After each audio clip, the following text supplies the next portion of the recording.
All right. Listen, so I want you to tell everybody here, because most of us probably know where you work.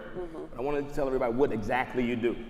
So I'm the deputy editor of thegrio.com, which is a kind of role where you do everything. I write, I produce, I do celebrity interviews, red carpets, press junkets, whatever needs to be done to tell stories. And I love where I work because I think that oftentimes stories that impact the Black community get overlooked by the mainstream. And I love that in our house, you know, we tell our own stories, and it's people that look like us and that understand the story. So. What have been some of the most interesting interviews you've had? Oh my goodness. Auntie Maxine. How many of you know Auntie Maxine? Congresswoman Maxine Waters. She's very fierce. She does not play around, and she was in Washington, D.C.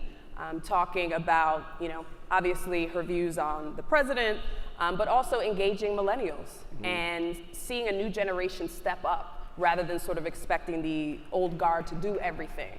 And so I got a chance to sit with her one-on-one, and it was just so inspirational. And she went into politics at a time when women were not necessarily encouraged to go into politics. Yeah.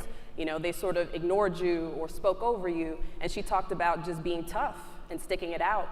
And yeah, she's an inspiration for all of us. Yeah. How did you get to the grill? How did you get to be doing this? Oh my goodness. So it was a journey. I moved a lot. Shout out to all the friends that let me sleep on their couch.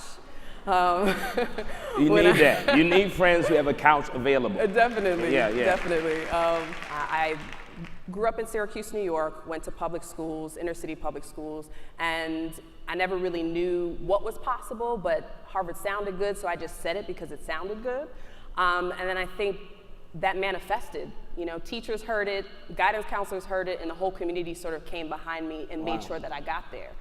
Even when people said it was impossible. Wow. But I want people to hear that when it sounded good, and so you just spoke it, you kept speaking it. Yeah.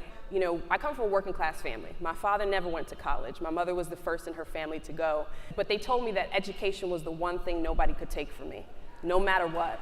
And so I remember when I started to manifest it and say it, there were definitely people, even a teacher, well-meaning, who said, well, I don't know if you have Harvard SATs, you know? And it was, I think people mean well, they don't want to see you fail or be disappointed, but I just felt in my heart that's what I wanted to do. And so it manifested and it happened. And I want that to be a lesson for any young person. Don't ever downsize your dream for people who haven't been given your vision. You know what I mean? I like so, I think the blessing and the curse of anything where people expect you to be successful is that sometimes you don't want to take risks. Right? You're scared. You go along a safe path because you want everybody to sort of admire you. And the first job I took out of school was at an investment firm. It was a lot of money. It sounded really good on paper, but I really was unhappy. And I would go to work every day and I was feeling restless and sort of looking out. It was like I was looking at my life, but from the sidelines. I wasn't actually playing. And so I quit that job. I quit a six-figure job. I was 23 years old, and I actually moved to Harlem. Hold on. You had a six-figure job at 23 years old. Yeah, it's kind of unreal. But at the same time, I never asked myself what I was uniquely gifted and talented to do. What was my highest calling? Just because you are good at something doesn't mean that that is what you are called to do, right? I did the job for a year. I finally got the courage. I quit. I moved to Harlem. I lived right over there on Lenox, and I would sit up in the balcony. And I worked at a middle school. I made the copies. I ordered supplies. I crossed the kids across the street, and I was happy. You know, I went from having sort of a fancy title with a lot of money and no purpose to taking a $65,000 pay cut and feeling like I had a purpose every single day. Oftentimes, it is amazing what we actually pursue. And one of the most dangerous things I think that can happen is when we are in pursuit of money and sacrifice our joy, right? In pursuit of those things. And you left the six-figure job at 23, which is a very mature move, right? To walk away and go teach. Yeah. I actually wrote in my college application essay, I wanted to be a journalist, but there was no journalism major at my school. And so, you know, I just went down different paths, sort of went along with what I thought was best. And people started to tell me, you're really good at presenting. You seem really comfortable in front of an audience, or you write well. And I started to put the pieces together, and I'm like, I could have a job where I do this every single day.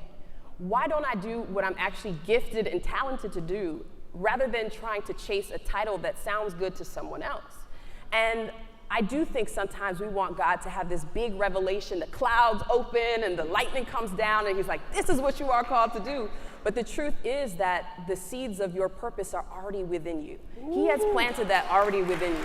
Yeah. And so it's the thing that you love to do that you think nobody cares about. That could be your calling. You know, it could also be a humble thing. It doesn't always have to be out front. You don't need 30,000 followers on Instagram to make a difference. Yeah. The whole journey, you know, of the 20s and taking the six-figure job to now where I'm at the Griot was about finding my authentic voice and my true self, not what someone expected of me, not what I would be good at, what would be safe, but what I truly wanted to do. And so in the tough moments, I keep going because I know that God is with me. He called me to do this. You cannot live a life that other people want you to live. And you cannot live other people's dreams. It is amazing how people will try to impose their dreams on your life, right? And you have to know you enough to be able to fall back, even if it means taking a sacrifice, right? Absolutely. What are some of the challenges that you face as you made that shift from kind of living this life that was almost expected to moving into a place that was connected to your gifts and your talents? What are some of the challenges you face? My first TV reporting job, I worked at the CBS affiliate in Rochester, New York, and it was $30,000. And I was in my late 20s, you know, so I had friends who were sort of advancing in their careers and settling down, and I was unable to make rent some months, and I had to call home, and I felt a lot of shame in that at first, but it was a sacrifice. I knew that it was a short-term sacrifice for this long-term vision. I remember going and I went on Craigslist and I got a DSLR camera and I would stand in front of the camera and just write scripts and practice before I even had the job. But I didn't know what the job was just yet, but I was at home sort of trying to manifest the type of journalism job that I wanted to do. And so there are no's, like in media, when you put yourself out there, you go places and people will reject you or they won't like you for whatever reason. And you just have to sort of build up that courage and build up that confidence in yourself to keep going until you get that yes.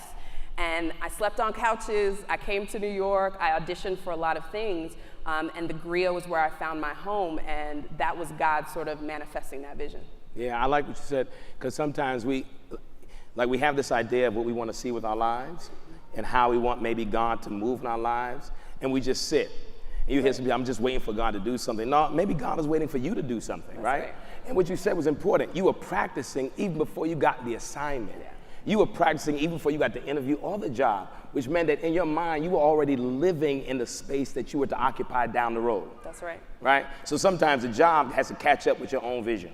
That's right. But you have to trust that, right? Yeah. If you had to share 3 things with someone who's on that same grind you were on, what are the 3 things you would share with them today?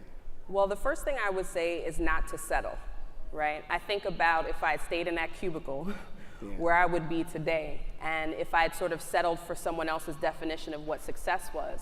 And I've had a couple friends come up to me in the past week like, I'm tired of working for the man. And I understand what they're saying, because they have gifts, they have talents that they want to pursue, but when you stay too long, sometimes it's hard to walk away from that money.